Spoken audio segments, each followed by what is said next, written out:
Salah nggak nih? Ya? Ada yang salah di sini? Jangan. Ada yang salah nggak di sini? Pak Ustadz Topon, ada yang salah nggak? Eh?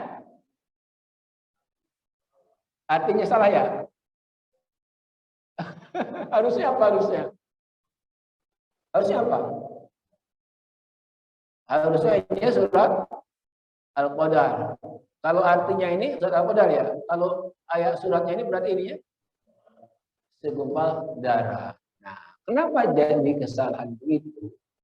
Karena saya bermaksud ini bukan arti daripada ini. Ini bukan arti daripada ini dengan ini beda. Kira-kira bagaimana nyambung? Karena surat ini adalah itu merupakan malam kemuliaan umat manusia. Ayat 1 sampai 5 itu merupakan manusia. Dengan 5 ayat ini manusia menjadi sangat mulia. Baik, mari kita lihat ya. Ini ayatnya. Bismillahirrahmanirrahim. Iqra bismi rabbikal ladzi khalaq. Khalaqal insana min 'alaq. Iqra wa rabbukal akram alladzi 'allama bil qalam 'allamal insana ma lam ya'lam. Iqra, bacalah, bismi rabbika, dengan menyebut nama Tuhanmu, Rabbmu, alladzi khalaq, yang telah mencipta. Khalaqal insana min 'alaq, yang telah menciptakan manusia dari segumpal. Jadi proses lebih lanjut daripada nutfah ya. Nutfah kemudian menjadi alaqah, lalu menjadi mudghah. Iqra wa rabbukal akram, bacalah dan Tuhanmu lah, Rabbmu lah yang maha pemurah, yang maha mulia, alladzi 'allama bil qalam, yang telah mengajarkan dengan pena, alat tulis. Jangan lupa nih, manusia itu maju berkat alat tulis. Ya kan? Ya. Itu luar biasa ini. Allamal insana ma lam ya'lam, yang telah mengajarkan manusia apa yang tidak diketahuinya. Makanya tidak ada istilah menciptakan ini, tapi menemukan ini. Sebab yang menciptakan itu Allah, yang menemukan manusia. Siapa yang memberikan manusia dapat menemukan ini, menemukan ini itu adalah Allah Subhanahu wa taala. Baik. Kita lanjut ya. Surat Al-Alaq ini berarti dia turunnya di saat Nabi Muhammad SAW di Mekah ya. Ini launching ini. Ini pengangkatan resmi Rasulullah sebagai Rasulnya Allah. Nabi Muhammad diangkat menjadi Rasul. Ini ayat-ayat pengangkatnya yang ini. Waktu sama surah Iqra, dinamai juga surat Al-Alaq itu surat apa? Iqra. Kalau zaman dulu kita nyebutnya surat Iqra ya. Pokoknya kita ngaji ya. Ayo belajar surat apa? Surat Iqra kan begitu ya. Gitu ya. Ya. Kemudian ada nama yang lain Al-Qalam. Jadi surat ini juga memiliki nama Al-Qalam. Al-Qalam itu adalah perangkat tulis. Ya. Kemudian untuk mewariskan ilmu dan semacamnya itu adalah Al-Qalam. Apa kandungannya? Awalan maudhu'u bad'i nuzulil wahyi ala khatimil anbiya atau khatamil anbiya Muhammadin sallallahu alaihi wasallam. Oh. Jadi 1 sampai 5 ini bertemakan Allah meluncing wahyunya kepada Nabi yang terakhir, yaitu Nabi Muhammad sallallahu alaihi wasallam. Jadi sudah tertutup ya. Berarti sudah tertutup tuh yang nama. Nah, yang kemarin heboh tuh si Polzang ya. Ya.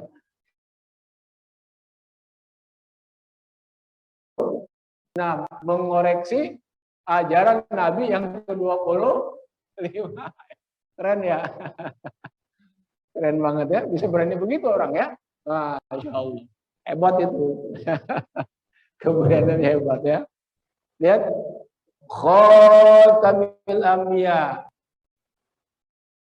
Kemudian dari sini nanti tertolak sekte kepercayaan, sekte Ahmadiyah ya, yang mendaulat Mirza Ghulam Ahmad sebagai nabi. Sanian, ini saniannya. Yang kedua, temanya adalah tema keangkuhan manusia disebabkan karena memiliki kekayaan. Oh ya, karena memiliki kekayaan, karena memiliki harta.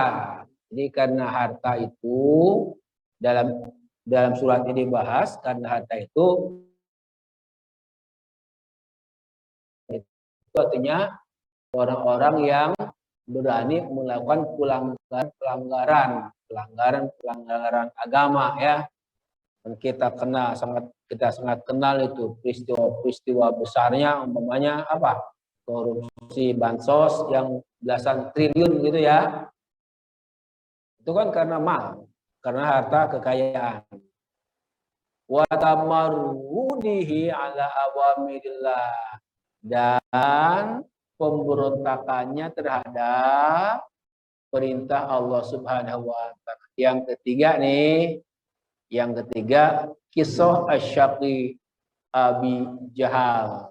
Yang ketiga ini berkisahkan tentang orang yang celaka namanya Abu Jahal. Wa nahyihi Rasulullah sallallahu alaihi sallallahu alaihi wasallam wa ma nuzila bihi, dan melanggar dan melarangnya Abu Jahal itu Rasulullah melakukan sholat. Rasulullah melakukan sholat itu dilarang. Hati-hati ini ya. Ada pengurus masjid ada? DKM ada DKM? Mana DKM-nya? Semua ya alhamdulillah ya. Hati-hati DKM-nya. Hati-hati DKM. Jadi Sayyidina Ali itu pernah dikasih tahu ada seseorang melakukan ibadah yang menurut standar tidak cocok begitu. Lalu kata orang kepada Sayyidina Ali, kenapa Anda tidak menegurnya? Sayyidina Ali jawab begini, saya takut termasuk orang yang melarang orang beribadah gitu ya. Nah, jadi begini, maksudnya begini, jangan sampai nih DKM kita membuat keputusan, membuat polisi kebijakan yang mengakibatkan orang-orang tidak mau sholat ya. Nah ini karakter siapa tuh? Abu Jahal tuh. Ya, melarang salat di Ka'bah. Sampai-sampai dia harus berurusan dengan Zabaniyah, malaikat penjaga neraka. Baik, tapi yang kita bahas yang ini saja, yang 5 ayat. Ini insya Allah pada waktu yang akan datang ya. Bapak-bapak, rahimakumullah.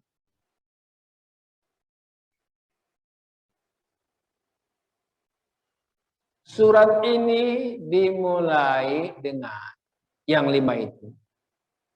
Ibtadatis surah bibayani fadlillah ala rasulihi al-karim inzali hadzal qur'ana al-mu'jizata al-khalidah alaihi wa tadhkiri bi awwalin ni'ma wa huwa yatabaw wa yata'abbad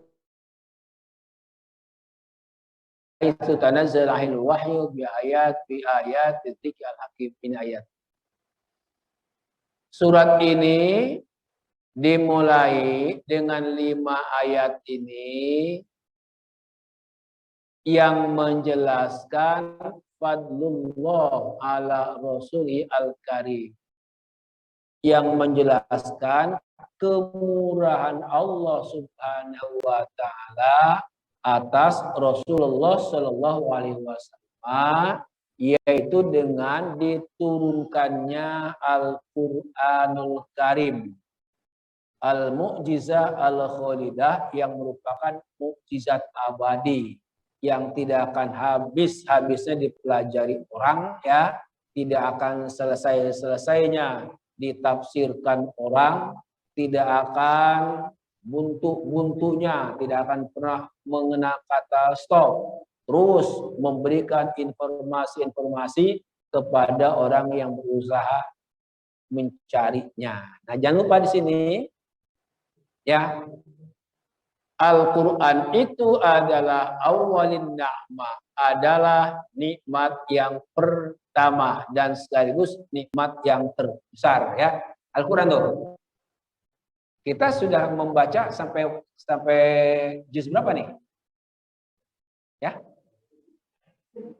Kok tahu? Pak Soleh juz kedua. Pak Soleh, kita sudah sampai juz berapa, Pak Soleh? Juz pertama, Mas. Ya, kalau orang-orang soleh begini, tidak mau memunculkan prestasi ibadahnya, takut nanti pahalanya hilang gitu ya.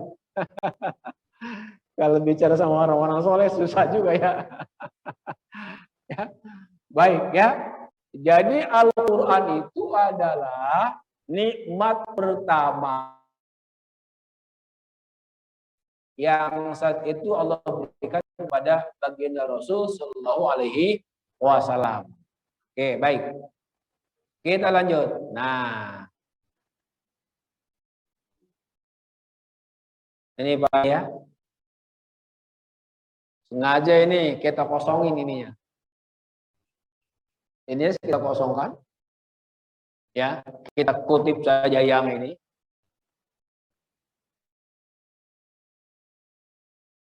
Ada as-surah bid'ah ilal qiraah wa ta'allum. Oh, jadi kitab sucinya orang Islam itu pertama sekali diturunkan itu sudah ngajak apa? Sudah banyak, sudah ngajak membaca dan belajar. Kita bisa bayangkan kalau sekarang ya. Kalau sekarang karena orang-orang sudah memiliki kesadaran belajar, kesadaran berstudi, kesadaran berilmu, jam sekarang ya, ajakan mari kita belajar, mungkin sudah mari kita belajar, mari kita membaca. Tapi bayangkan, ini ajakan untuk membaca, ajakan untuk belajar, itu disampaikan kepada orang-orang masyarakat yang ummi. Masyarakat yang ummi itu masyarakat yang buta huruf. Walaupun katanya ada beberapa orang, ya, tidak banyak. Jadi sana ada exception, ada beberapa pengecualian. Ada orang-orang yang bisa membaca dan menulis, dan itu nanti akan dijadikan oleh Rasulullah sebagai sekretarisnya, Al-Amin, sebagai sekretaris penulisan wahyu. Dalam keadaan jahiliyah, tidak kenal tulisan, tidak bisa membaca, tidak ada alat-alat tulis, itu justru Al-Quran pertama itu diajak suruh membaca dulu. Kan begitu ya? Diajak untuk belajar. Kalau kita melihat sejarah ini berarti seharusnya memang orang Islam itu sampai sekarang itu menjadi orang-orang yang terdepan dalam urusan belajar, dalam urusan berilmu, kan begitu ya. Nah, tapi kemarin kan kita sudah bahas itu pertanyaan dari siapa Pak? Masih ingat nggak? Pertanyaan yang dari orang mana tuh? Orang mana? Orang Kalimantan, Borneo kan? Orang Borneo, siapa namanya ya? Namanya siapa Pak? Lupa lagi ya. Enggak lupa padahal ya. Ya, Muhammad Basuni Imron, ya kan? Dalam sebuah pertanyaannya, kenapa orang-orang Islam ini pada mundur? Orang-orang lain pada maju, kan gitu kan? Betul. Nah, kalau kita melihat ke sini nih, ke peristiwa nuzul Quran, sebenarnya sangat tidak pantas. Sangat tidak pantas ya. Orang pertamanya aja itu kita maksudnya nyuruh belajar kok. Nyuruh membaca, nyuruh belajar. Bahkan di situ ada allama bil qalam. Orang pernah tahu pulpen, nggak pernah tahu tulis, nggak pernah tahu baca, tiba-tiba disuruhkan al-qalam, gitu kan? Ada apa ini? Harus melakukan revolusi berpikir dan bersikap yang luar biasa. Al-qalam ini, kita tahu fungsi al-qalam. Kalau nggak ada al-qalam itu mushaf tidak ada, itu Al-Quran tidak ada. Kalau tidak ada al-qalam, maka perkembangan teknologi tidak bakal terjadi sampai saat ini, karena terdokumentasikan. Begitu kan ya? Ini karena ada al-qalam, maka rangkaian penemuan-penemuan dari dulu sampai sekarang itu terjaga dengan baik sehingga bisa kita dapatkan, manfaatkan, nikmati sampai saat ini. Ini pentingnya al-qalam. Oh, di situ ketika di awal ayat Quran diturunkan itu sudah dikatakan allama bil qalam, Allah mengajarkan dengan perantaraan kalam, alat tulis. Baik. Kita lanjut ya. Ini ayat pertamanya. Ayat pertama saja kalau kita pelajari baik, Masya Allah, ya. Iqra bismi rabbikal ladzi khalaq. Bacalah, kalau Pak Ustadz Topan bilang, ini bentuk katanya, bentuk apa Pak nih? Perintah ya. Kalau kita belajar bahasa Arab, ini namanya fi'il amr, betul? Hebat. Fi'il amr ya. Fi'il amr, amar. Artinya kata kerja perintah. Perintah. Sangat amat jelas. Ini perintah. Begitu ya. Perintah. Nah, kata Bapak Ustadz Topan juga, kalau yang namanya perintah, makna aslinya adalah wajib. Wajib. Al-aslu fil amri lil wujub. Begitu di dalam kaidah ushul fikih. Jadi makna asli dasar daripada perintah itu adalah wajib. Makanya lihat hadis Nabi sallallahu alaihi wasallam. Thalabul ilmi fardhatun ala kulli fardhu, wajib. Oh, berarti kalau kita tidak iqra, tidak belajar, gitu ya, tidak bertolabul ilmi, tidak bersekolah, itu merupakan sebuah kesalahan, dosa. Jadi kalau ada orang tua yang membiarkan anaknya tidak terdidik, berarti orang tua ini menanggung dosa. Kalau ini kewajiban besar, berarti orang tuanya harus berjuang sebisanya memperjuangkan anaknya untuk berpendidikan. Nah, ternyata kesadaran ini di kalangan kaum muslimin Indonesia masih kurang ya, apalagi daerah-daerah semuanya ya, daerah ya kalau di sini mungkin juga nggak ada begitu. Di daerah-daerah itu yang namanya belajar, yang namanya sekolah jadi nomor berapa ya? Tuh. Jadi sangat tidak pantas sebenarnya dengan ayat-ayat pertama yang Allah turunkan. Iqra. Yang kedua, ini aja dulu ya. Ini juga kalau habis selesai jago banget nih hari ini. Iqra. Artinya apa tadi? Bacalah. Bacalah dalam bentuk luas ya. Membaca luas maksudnya ya. Bukan membaca ada teks, kita baca bukan maksudnya ya. Ini membaca di sini bisa menjadi riset, bisa menjadi observasi, bisa menjadi analisis dan semacamnya. Jadi proses belajar, proses untuk memperoleh ilmu. Iqra, bacalah. Ini yang diajak bicaranya seorang apa semua nih di sini. Kalau melihat bentuk katanya.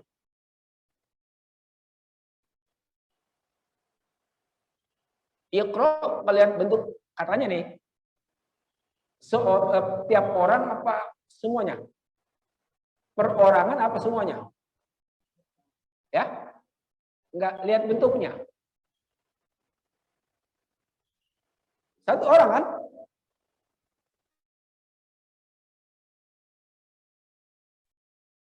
Anta artinya kamu. Anta. Iqra, anta. Bacalah anta. Bacalah oleh kamu. Jadi ayat ini langsung kita yang membaca jangan berpikir ini ayat hanya buat Nabi Muhammad SAW, bukan ya. Ketika kita membaca Iqra, berarti Allah memerintahkan siapa? Memerintahkan kepada kita kan? Kepada kita. Oh, berarti ini kalau kita sebagai orang muslim yang mengikro itu harus semua pribadi muslim. Sebab ini kewajibannya bukan kewajiban kifayah, bukan. Bukan kewajiban kifayah, bukan ya. Bukan kewajiban seperti orang menunaikan sholat jana. Ini kan kifayah nih. Kalau ini mah enggak, kewajiban individual. Kewajiban individual. Walaupun sudah ada profesor di sana, ya udah profesor, sudah sangat ahli, sudah botak kepalanya, ya sudah sampai linglung banyak karena kebanyakan ilmunya, itu tidak bisa mewakili, mewakili harus. Nah,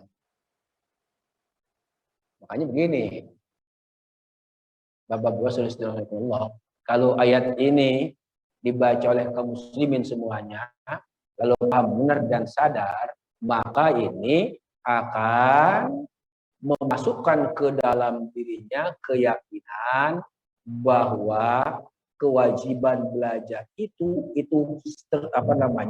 jatuh kepada semua pribadi kaum muslimin. Oh, kalau sudah begitu, wah, orang hebat jadi orang muslim jadi hebat semua.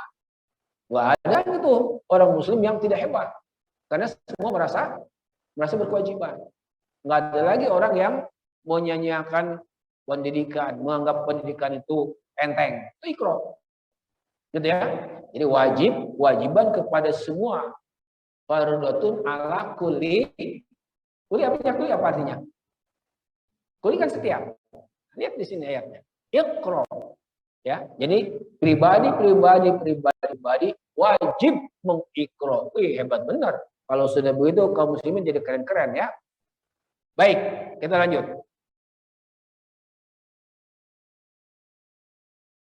Hada awwalu khitabin ilahiyyin. Ayat ini nih, dan ayat seterusnya sampai 5, awwalu khitabin ilahiyyin adalah momen pertama launching ya. Momen pertama Allah meluncing pembicaraannya, pewahyuannya yang diarahkan kepada Nabi Muhammad Shallallahu Alaihi Wasallam. Ini ayat-ayat kunci. Wa awwalu bad'i nuzulil Quran, dan momen starting pointnya ayat Al-Quran itu diturunkan. Jadi pada tanggal 17 Ramadan itu 5 ayatnya terus sampai kurang lebih 23 tahun. Bertahap begitu ya. Bertahap. Terus sampai 23 tahun. Karena ayat ini memang fungsinya tadi untuk membuat pencerahan, untuk ya.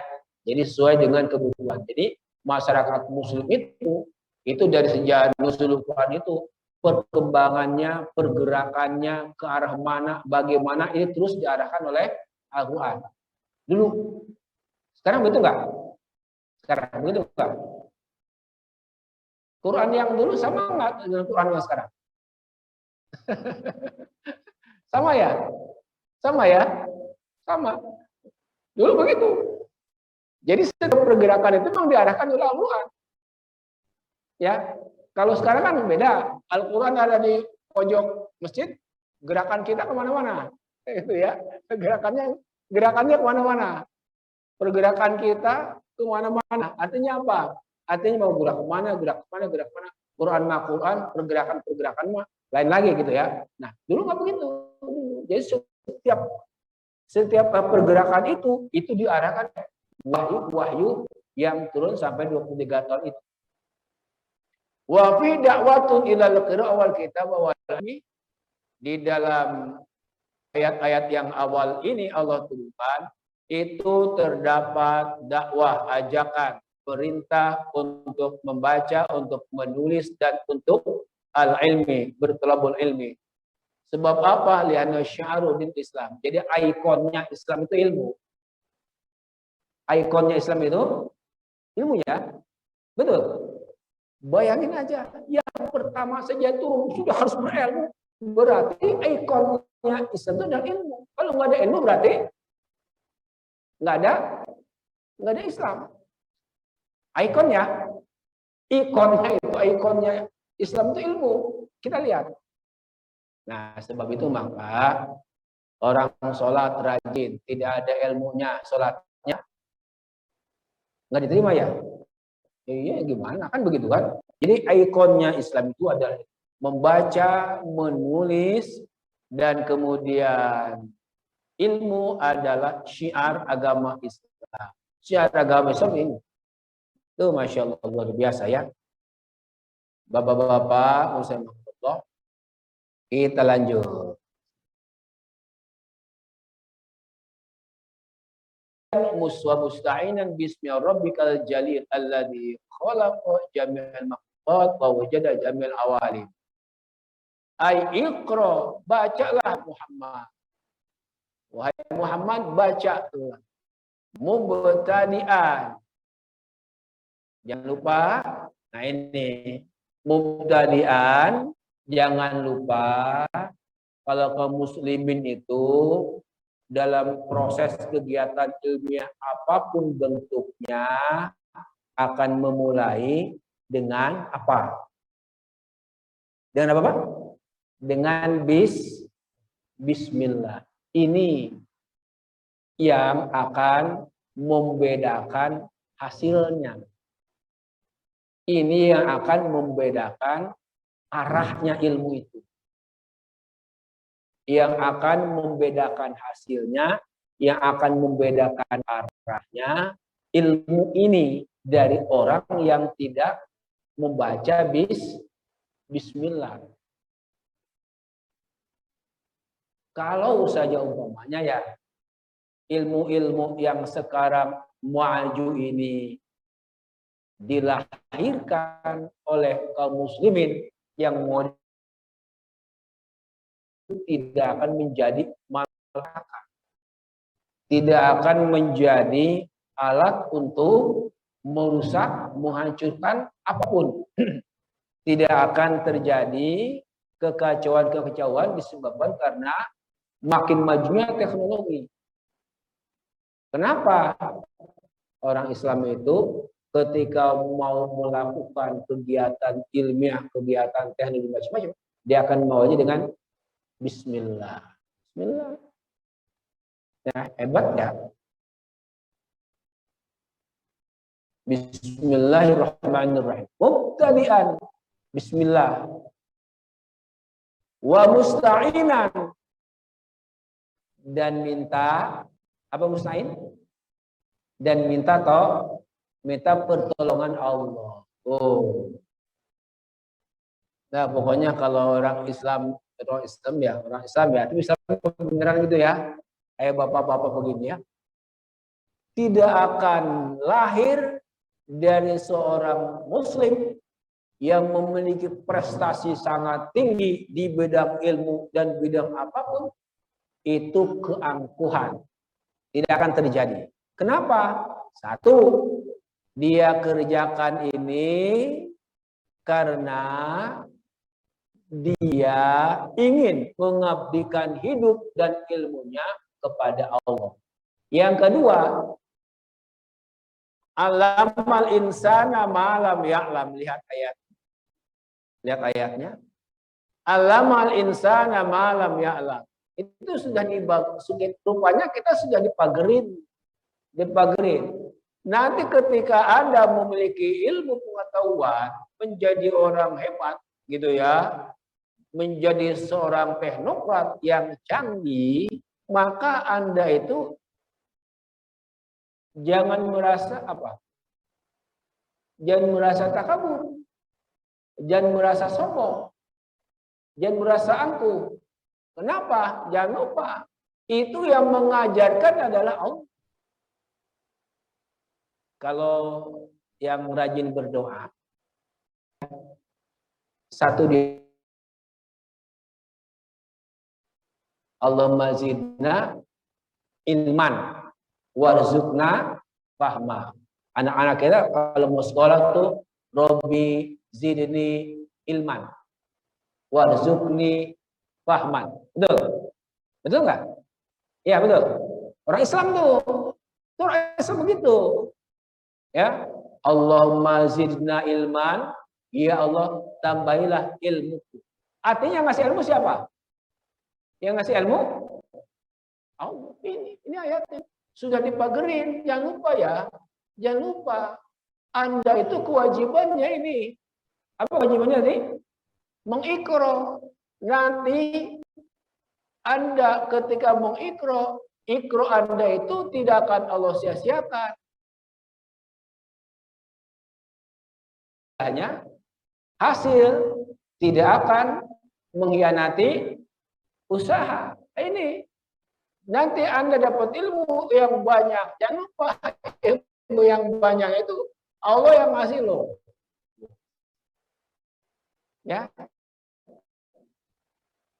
Jadi bentuknya kalau ini sudah lahir dari seorang muslim yang baik, maka semuanya akan menjadi rahmah. Menjadi rahmat, akan menjadi nikmat. Baik ya. Wa musta'inan. Orang ini juga tidak akan merasa takabur, merasa arogan ya. Sebabnya apa? Sadar benar bahwa dia memiliki ilmu itu, itulah berkat pertolongan dari Allah Subhanahu wa taala. Baik, mari kita lihat. Ini saya ada sambungan sedikit. Ini yang benar tadi. Nah, ini ya.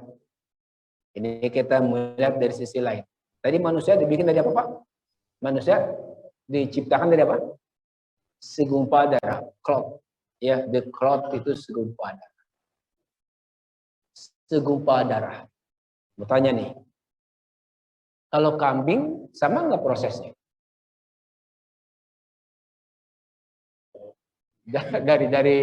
Dari apa? Dari sperma bapaknya kemudian bertemu dengan ovum ibunya. Bapak kambing bertemu dengan ibu kambing, berproses nanti akan menjadi segumpal darah, janin. Janin apa? Janin kambing. Sama ya? Sama. Bapak-bapak, kaum rahimakumullah. Ini ayat. Iqra bismi rabbikal ladzi khalaq, khalaqal insana min 'alaq, gitu ya. Ini ayat nih. Itu memangkas habis kesombongan dan ketakaburan manusia. Ya, kaburan manusia. Kita lihat sini. Nih. Itu kan kita berasal dari sesuatu yang sangat humble origin. Humble origin itu sesuatu yang sangat rendah, yang sangat hina, yang sangat rendah, yang sangat hina, yang sangat tidak bermakna, ya. Hanya segumpal. Kita bilang tadi sama dengan makhluk-makhluk yang lain, kan? Apa bedanya? Apa bedanya? Makanya nanti dalam Al-Quran tuh kalau ternyata perilaku kita tidak sesuai dengan ajaran Allah, dengan aturan Allah, maka kita dibilangnya balhum adol. Apa katanya? Seekor binatang, kan begitu ya? Balhum adol. Lebih hina lagi dari seekor binatang. Karena memang asalnya sama prosesnya. Di sini Tadi kita akan mengikis sifat kita, dikaitkan dengan urusan ilmu, urusan sifat takabur kita dalam capaian prestasi di bidang itu, ya. Tapi kita yang sangat tidak bermakna, tidak berarti, yang sangat rendah itu, kita tiba-tiba akan menjadi makhluk yang memiliki moral dan spiritual yang tertinggi. Malaikat harus hormat. Kira-kira malaikat menghormati apanya tuh? Menghormati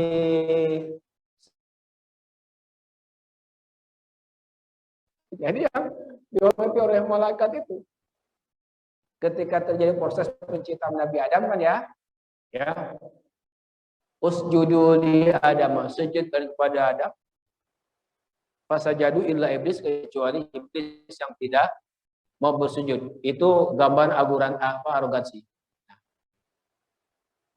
Ternyata manusia itu yang tadinya berasal dari unsur yang hina, rendah, tidak bermakna, tiba-tiba dia menjadi makhluk yang memiliki spiritualitas dan moral yang begitu agung. Sehingga malaikat pun diminta oleh Allah untuk menghormat. Dengan cara apa? Kita bisa menjadi begitu. Ini lihat. Even so the Holy Prophet. Dengan cara kita mengikuti ajaran-ajaran wahyu yang dibawa oleh Nabi Muhammad SAW. Berarti letak keagungan kita, letak kebesaran kita itu di situ. Oleh sebab itu maka Islam tidak pernah berbicara rasial, kulit putih, kulit hitam, nggak pernah. Itu dosa besar itu ketika Islam berbicara rasial, kulit putih, kulit hitam, mata sipit, mata belau, semuanya, ya. Nggak begitu. Sebab yang begitu itu perubahan dasarnya. Jadi Islam itu berbicara ini kualitas moral dan kualitas spiritual. Bagaimana caranya kita bisa membangun kualitas moral dan spiritual kita? Yang tadi, iqra bismi rabbikal ladzi khalaq, khalaqal insana min 'alaq, iqra wa rabbukal akram, allazi 'allama bil dan seterusnya. Masya Allah. Ya, waktunya habis. Berapa menit lagi, Pak? Berapa menit lagi? Oke ya. Nih. Ini kita melihat dari sisi yang lain. Kalau yang tadi itu adalah tafsirnya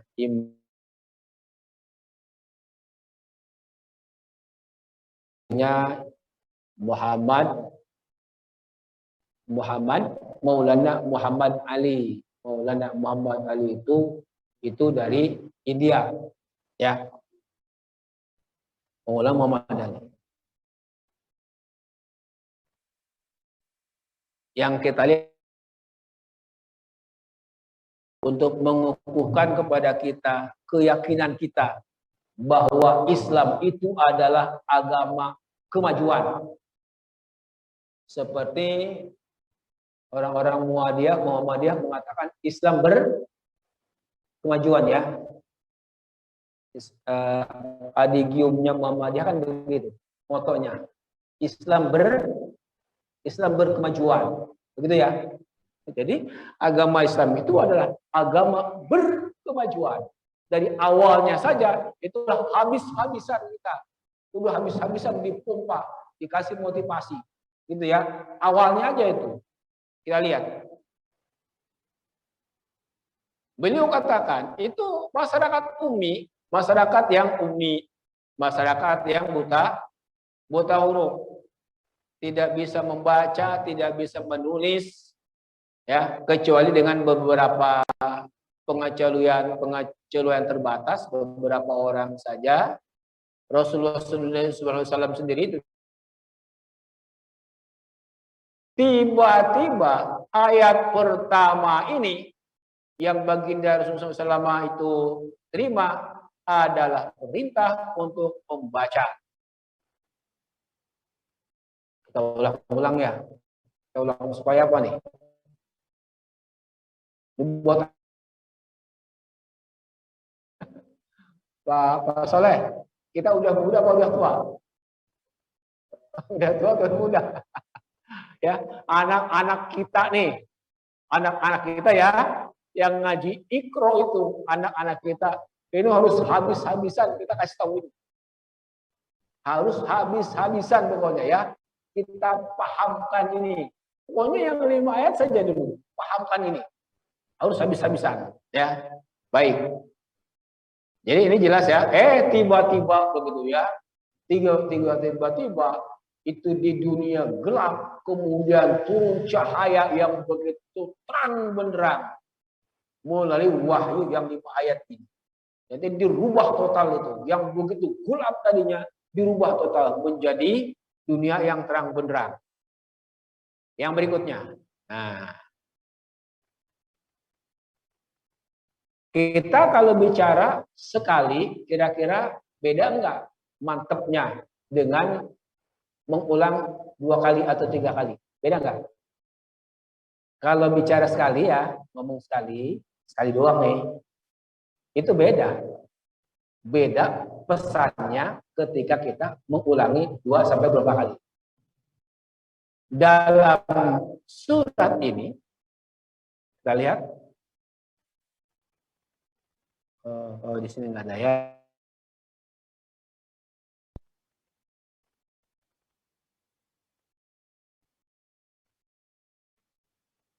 Dalam surat ini kata Iqra ada berapa? Dalam ayat 1 sampai 5. Perintah untuk belajar ada berapa? Pada ayat ini. Ada 2 ya? Ada 2 kan? Betul. Yang pertama ayat ke berapa? 1, kemudian yang berikutnya ayat ke-3. Ini kalau kita cuma baca doang memang enggak mantep ya. Kalau kita baca doang ya, baca doang ya, memang enggak terasa. Baca doang, enggak terasa.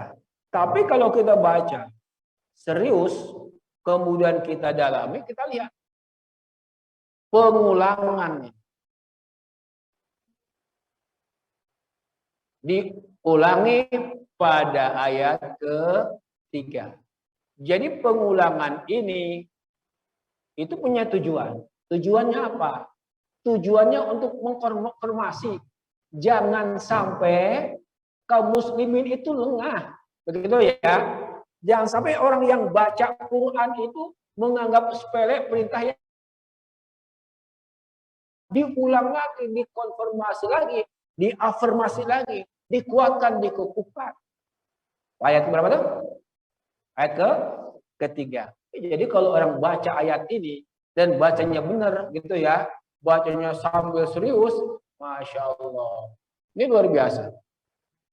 Cuman pada ayat yang ketiga, ini ditambah dengan apa? Ditambah dengan Iqra rabbukal akram. Dengan nama Tuhanmu yang pemurah dan nama pemurah dan maha mulia. Dilihat sini ya. Kita lihat sini ayatnya. Ditambah dengan akram. Ditambah dengan akram. Dengan dan Tuhanmu yang maha mulia, yang maha pemurah. Ini apa ini pesannya apa? Ini apa pesannya, Mak? Ini pesannya apa begitu ya? Kita lihat.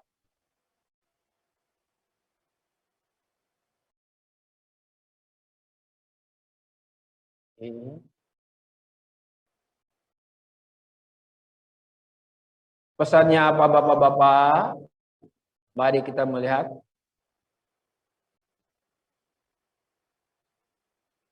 Nih. Untuk menunjukkan kepada kita bahwa melalui pendidikan.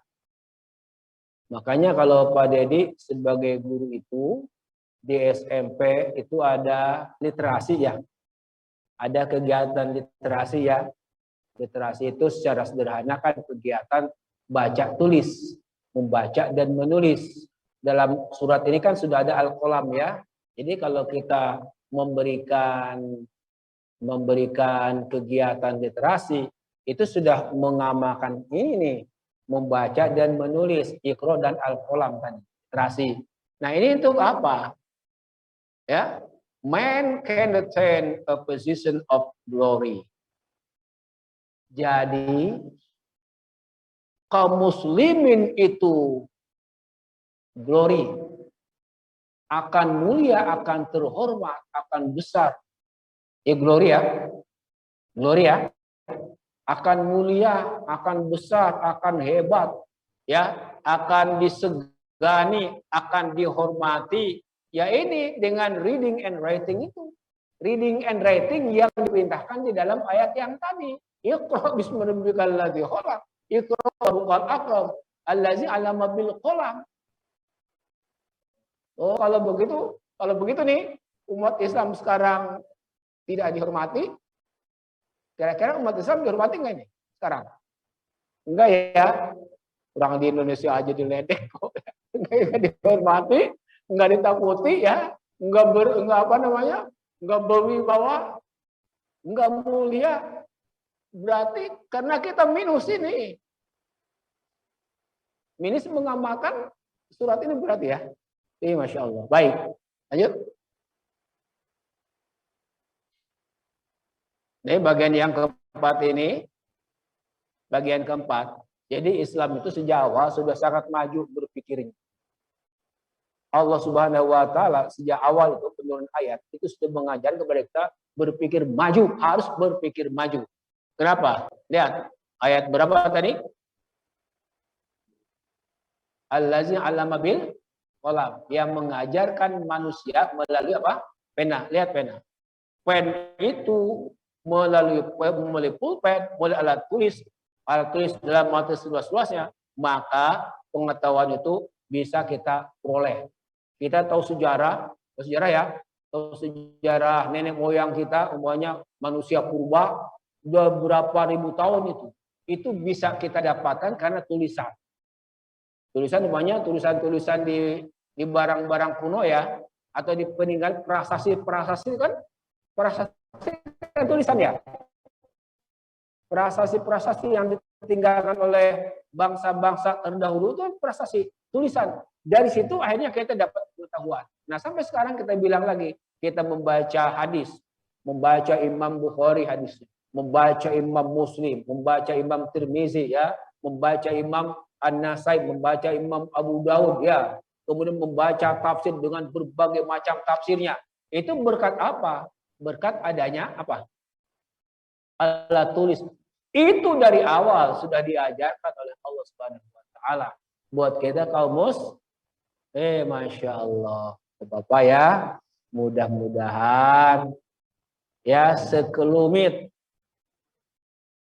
celotehan kita ya terhadap 5 ayat perdana yang Allah turunkan ini itu akan menjadi penguat konfirmasi, afirmasi dalam diri kita bahwa umat Islam itu diajarkan oleh Allah untuk menjadi umat berkemajuan.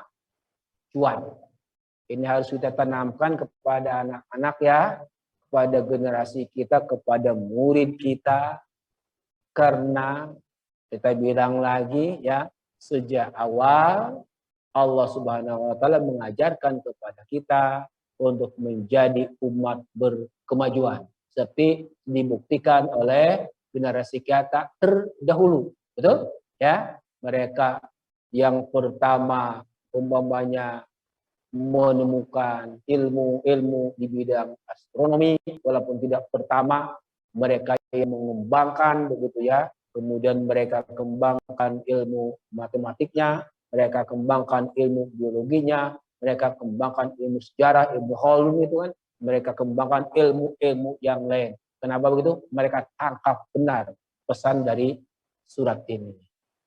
Saya kira cukup ya, Bapak ya. Cukup ya, mohon maaf atas segala kekurangan. Mudah-mudahan puasa kita menjadi puasanya kelas orang-orang yang amin ya rabbal alamin. Adanallah wa iyyakum ajmain. Wassalamualaikum warahmatullahi wabarakatuh. Ya Allah, ya Allah.